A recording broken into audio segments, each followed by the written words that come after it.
സ്ത്രീയുടെ ഭാഗത്ത് നിന്നാണ് ഞാൻ സംസാരിക്കുന്നത്. ജയശ്രീ അഥവാ തെറ്റ് ചെയ്തിട്ടുണ്ടെങ്കിൽ തന്നെ അതിന് ദുർഗയെ ശിക്ഷിക്കേണ്ട കാര്യം എന്താ? സത്യം അറിയാതെയാ എല്ലാരും അമ്മയെ കുറ്റം പറയുന്നത്.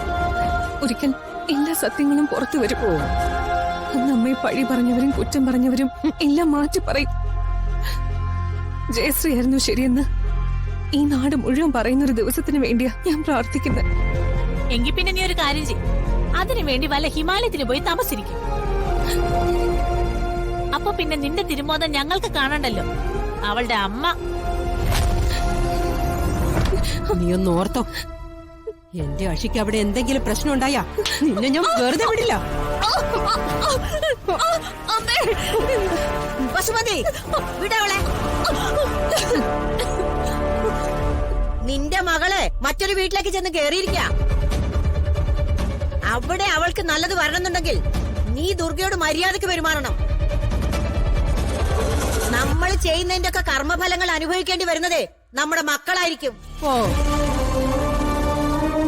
അതുകൊണ്ട് തന്നെയാ ദുർഗ അനുഭവിക്കുന്നെന്ന് കൂട്ടിക്കും.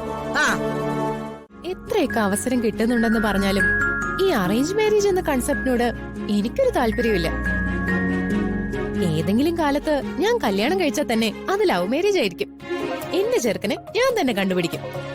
ആദ്യമൊക്കെ എനിക്കും ഇത്തരം ചിന്തകൾ ഉണ്ടായിരുന്നു. പക്ഷേ കല്യാണത്തോടടുത്തപ്പോ എല്ലാം മാറിപ്പോയി. എന്തിനാ അങ്ങനെ മാറ്റാൻ പോയത്?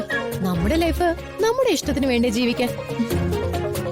ഞാനൊരു കാര്യം ചോദിച്ചാ ചേച്ചി സത്യം പറയോ? എന്താ പല്ലവി? ചേച്ചിക്ക് ശരിക്കും പൃഥ്വിചേട്ടനെ ഇഷ്ടമായത് കൊണ്ട് തന്നെയാണോ ഈ കല്യാണത്തിന് സമ്മതിച്ചത്? അതോ വീട്ടുകാരെ നിർബന്ധിച്ചിട്ടാണോ? അതെന്താ ഇപ്പൊ അങ്ങനെ ഒരു സംശയം? എനിക്ക് പൃഥ്വി ശരിക്കും ഇഷ്ടപ്പെട്ടിട്ട് തന്നെയാണ് ഞാൻ കല്യാണത്തിന് സമ്മതിച്ചത്. എന്റെ ഹസ്ബൻഡിന് ഉണ്ടാവണമെന്ന് ആഗ്രഹിച്ച എല്ലാ ക്വാളിറ്റീസും പൃഥ്വിക്കുണ്ട്. ഒരാളുടെ ക്വാളിറ്റികള് ഇത്ര ചെറിയ സമയം കൊണ്ട് എങ്ങനെ മനസ്സിലാക്കുന്നത്? അതൊക്കെ പറ്റും. പിന്നെ പൂർണ്ണമായിട്ട് ആരെയും ഒരു കാലത്ത് നമുക്ക് മനസ്സിലാക്കാനൊന്നും പറ്റില്ല. അതെ, അതിപ്പോ ലവ് മാരേജ് ആയാ പോലും. അല്ലെങ്കിൽ പിന്നെ എല്ലാ ലവ് മാരേജും സക്സസ് ആവില്ലായിരുന്നോ? അതും ശരിയാ. ഏറ്റവും ബെറ്റർ കല്യാണം കഴിക്കാതെ ജീവിക്കുന്നതാ അല്ലേ?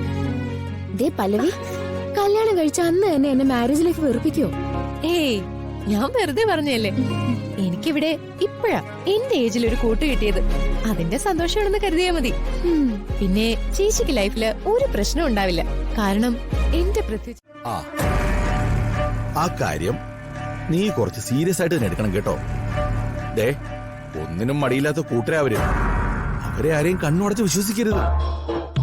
പിന്നെ പൃഥ്വി കെട്ടിക്കൊണ്ട് വന്ന പെണ്ണിന്റെ മേലും ഒരു കണ്ണ് വേണം. അവളൊക്കെ ഏത് തരക്കാരിയാണെന്ന് ആർക്കറിയാം? എന്നെ നിങ്ങളിങ്ങനെ ഓരോന്ന് പറഞ്ഞ് പേടിപ്പിക്കല്ലേ. എന്റെ ചന്ദ്രേ, കാലം വളരെ മോശമാണ്. ആൾക്കാർക്ക് കാശ് കിട്ടാനായിട്ട് ആരെ കൊല്ലാൻ ഒരു മടിയുമില്ല. അങ്ങനെയുള്ളപ്പോ ഒരു കല്യാണം നടത്തി കുടുംബം മുഴുവൻ സെറ്റിൽഡ് ആവാൻ ഒരവസരം കിട്ടിയാ ആരെങ്കിലും വെറുതെ കളയോ? അങ്ങനെ അവരെല്ലാരും കൂടി പ്ലാൻ ചെയ്താണ് ഈ കല്യാണം നടത്തിയതെങ്കിലോ? ഈ കല്യാണം കൊണ്ട് അവർക്ക് ലാഭമല്ലാതെ നഷ്ടമൊന്നുമില്ലല്ലോ. ഇനി ഭാവിയിലെ സഹായങ്ങൾ ഇവിടെ നിന്ന് അങ്ങോട്ട് കൊടുക്കുക എന്നല്ലാതെ അവിടെ നിന്ന് ഇങ്ങോട്ട് കിട്ടപ്പോരൊന്നും ഉണ്ടാവില്ല എന്ന് ഉറപ്പല്ലേ? അതൊക്കെ ശരിയാ. പക്ഷേ അമ്മാവനും അമ്മാവിയും പറയുന്ന പോലെ കുഴപ്പക്കാരാണ് അവരെന്ന് എനിക്ക് തോന്നുന്നില്ല. കാരണം ഈ ആലോചന കൊണ്ടുവന്നതും അത് മുൻകൈ എടുത്ത് നടത്തിയതും പൂർണിമയാ. അവൾ ആലോചിക്കാതെ അന്വേഷിക്കാതെ ഒന്നും ഈ കല്യാണം നടത്തില്ല. എന്റെ ചന്ദ്രയെ, നിനക്ക് ഇത്ര ബോധമില്ലേ? അവൾ അവളുടെ കല്യാണം നടത്തിയത് തന്നെ ഒരു വലിയ പരാജയമല്ലേ? അപ്പൊ പിന്നെ ഇത് നല്ലതായിരിക്കുമെന്ന് എന്താ ഉറപ്പ്? അത് ഇതിപ്പോ ഞാനും കുറെ പറഞ്ഞതാ. പൃഥ്വിക്കും അവന്റെ അച്ഛനും പൂർണിമ പറയുന്നതാ വേദവാക്യം. പിന്നെ ഞാനെന്ത് ചെയ്യാനാ? ഇനിയിപ്പൊ കാര്യമായിട്ടൊന്നും ചെയ്യാനില്ല. എന്തായാലും കല്യാണം കഴിഞ്ഞു. ഇനിയിപ്പൊ കുടുംബത്തിന് നഷ്ടങ്ങളൊന്നും ഉണ്ടാവാതെ നോക്കുക. അതിനാദ്യം വേണ്ടത് അവരെ ആരെയും ഈ വീട്ടിൽ കയറ്റില്ല എന്ന് നീ മനസ്സുകൊണ്ട് ഉറപ്പിക്കുക എന്നതാണ്. അതിപ്പോ ഞാൻ മാത്രം ഉറപ്പിച്ചാ മതിയോ? നീ കാര്യങ്ങൾ പറഞ്ഞ് എല്ലാരെയും ബോധ്യപ്പെടുത്തണം. അത് നിന്റെ മിടുക്കാം. ചന്ദ്രേ, നീ കാര്യങ്ങൾ നിസ്സാരമായി കാണരുത്. ഇത് നിന്റെ മകന്റെ ജീവിതമാണ്. ഒരുപാട് മക്കളൊന്നും നിനക്കില്ലല്ലോ, ആകെ ഒരെണ്ണമല്ലേ ഉള്ളൂ. അവന്റെ ജീവിതം എന്ത് റിസ്ക് എടുത്തും സുരക്ഷിതമാക്കേണ്ടത് നിന്റെ കടമയാണ്. ഞങ്ങള് പറഞ്ഞ ജയശ്രീയെ കുറിച്ച് നിനക്ക് അറിയാത്തത് കൊണ്ടാ. യാതൊരു മനസാക്ഷിയില്ലാതെ ഒരു പാവം ചെറുക്കനെ ലോക്കപ്പിലിട്ട് തല്ലിക്കൊന്നവളാ. ആ ആ പയ്യനെ ഞങ്ങൾക്ക് നേരിട്ട് അറിയായിരുന്നതാ. അവനൊരു പാവ ആംബുലൻസ് ഡ്രൈവർ ആയിരുന്നു. എന്തിനാ ആ പയ്യനെ അവർ കൊന്നത്? അത് പിന്നെ ചോദിച്ച കൈക്കൂലി കൊടുത്തിട്ടുണ്ടാവില്ല. അതിന് തല്ലിയപ്പോഴേ അറിയാതെ എവിടെയെങ്കിലും കൊണ്ട് മരിച്ചതായിരിക്കും. ഓ, എന്നിട്ട് ആരും പ്രശ്നമൊന്നും ഉണ്ടാക്കിയില്ലേ? പ്രശ്നമൊക്കെ ഉണ്ടാക്കി. അത് കേസാവുകയും ചെയ്തു. പിടിച്ചു നിൽക്കാൻ പറ്റാതെ വന്നപ്പോ ആ സ്ത്രീ പുഴയിലേക്ക് എടുത്ത് ചാടി ജീവിതം അങ്ങ് അവസാനിപ്പിച്ചു. ആലോചിക്കാൻ കൂടി വയ്യ. അതുപോലൊരു സ്ത്രീയുടെ കുടുംബത്തിൽ നിന്നാ നമ്മൾ പെണ്ണെടുത്തെന്ന് നാട്ടുകാരറിയുമ്പോൾ ഒരു അവസ്ഥ ഒന്ന് ആലോചിച്ച് നോക്കി. ശരി ചേച്ചി.